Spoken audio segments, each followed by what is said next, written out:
Good morning everyone. Today topic is Animal Kingdom for 11C. Now the general feature for Animal Kingdom is eukaryotes. You know, true nucleus, then it's called eukaryotes. Body is multicellular and the mode of nutrition is heterotrophy. Heterotrophic means different mode of feeding, and they lack chlorophyll. That's why they are not autotrophic. They are heterotrophic in nature. Animals are without cell wall. This also you know that plant cell and difference of plant cell and animal cell. Now reserve food is in the form of glycogen, and they have the ability to move from one place to another. Now main thing is the classification of animal kingdom is based on various factors.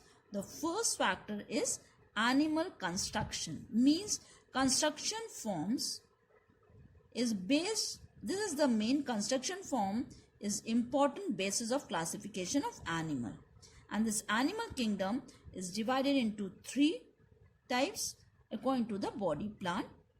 And the first is cell aggregate plan. Body is represented by a loose aggregate of cells which are not organized to form tissue. Means if the animal is consist of tissues but not in organized form or in a loose connections, that's why it is called cell aggregated plant. Example, sponge. No definite alimentary canal or digestive system, circulatory system, excretory system, nothing is there, because no cell organization, no cell aggregation or no organized form is there in the tissue. Example, sponge. Now second is construction is blind sac plant. You know that sac like structure. In sac, the body is sac like and only single opening which acts like a mouth as well as anus. Example, Cnidaria and Ctenophora.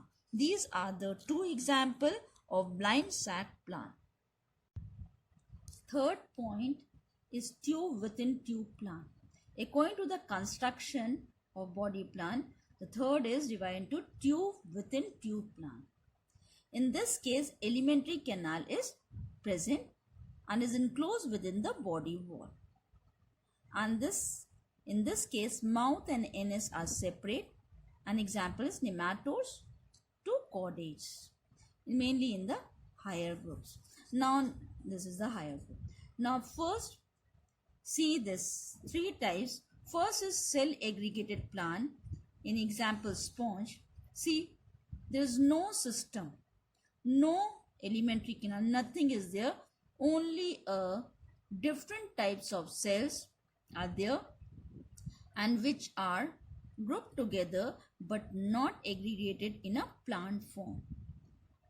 In this case, in Porifera, only the opening is called ostiolum and this pose is called ostium or ostia.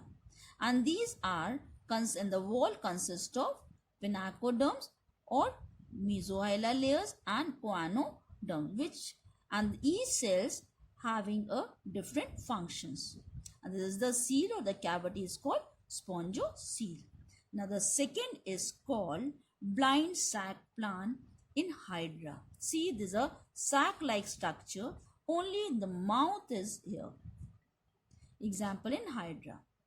Okay.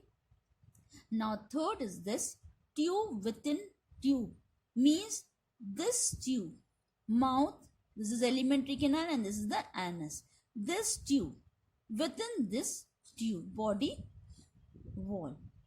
That's why it is called tube within tube plant.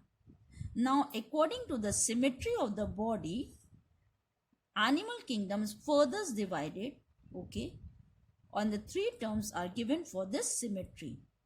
Now this first structure is called spherical. See, round structure or a spherical symmetry. The shape of the body is like sphere and it lack any axis. The body can be divided into two identical halves in any plane that passes through the center of the organism, and the example is mainly radiolarian. Okay, not all the protozoans, but only this example you have to learn in spherical. Now second point is radial, means if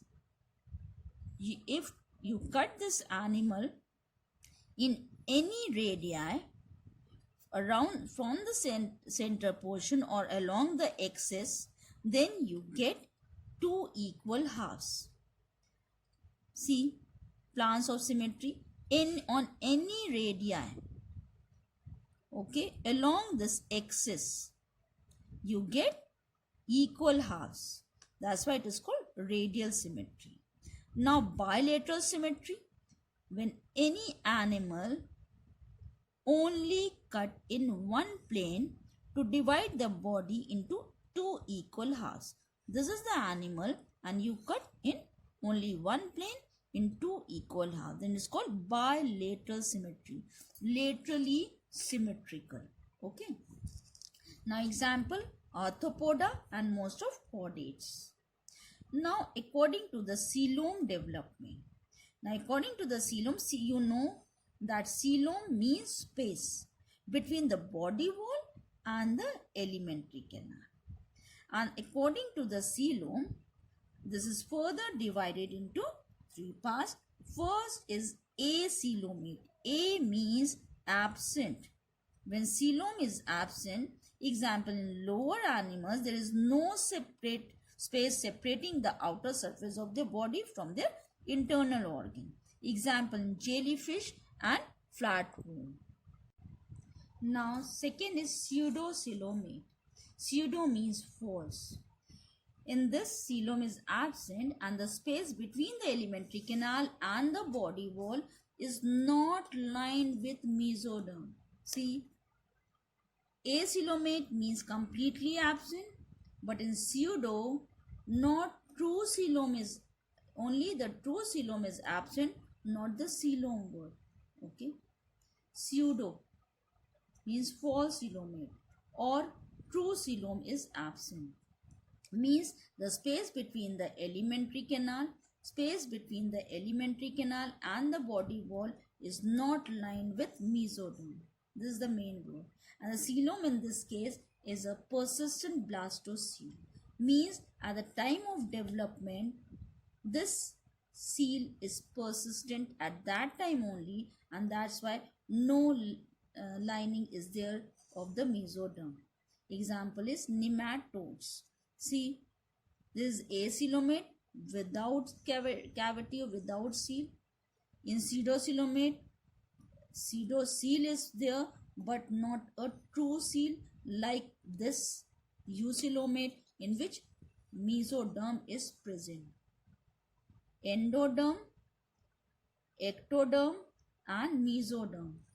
All three derms are present. If mesoderm covers this cavity, then it's called true coelomate. And this case in eucoelomate. The true coelom is present. It is lined by mesodermal layer, not lined by mesoderm. Okay. And depending on the mode of development, the coelom can be schizocele or enterocele.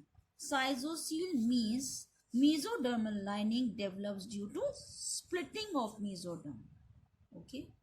Example, annelid and arthropod mollusca. But in enterocele, this mesodermal lining form a pouch-like structure, and these pouches of archenteron form the seal. An example is echinoderms, hemichordates and chordates. Now hemocoelomate. Hemocoelomate means, example in arthropod, the true coelom is replaced by a fluid-filled cavity called hemocele, and the fluid is called hemolymph. In insects, in 10th standard I had already told you that blood circulatory system in insect is open type. In that case, I told you that true coelom is replaced by fluid filled cavity called hemocoel, and this fluid is called hemolymph.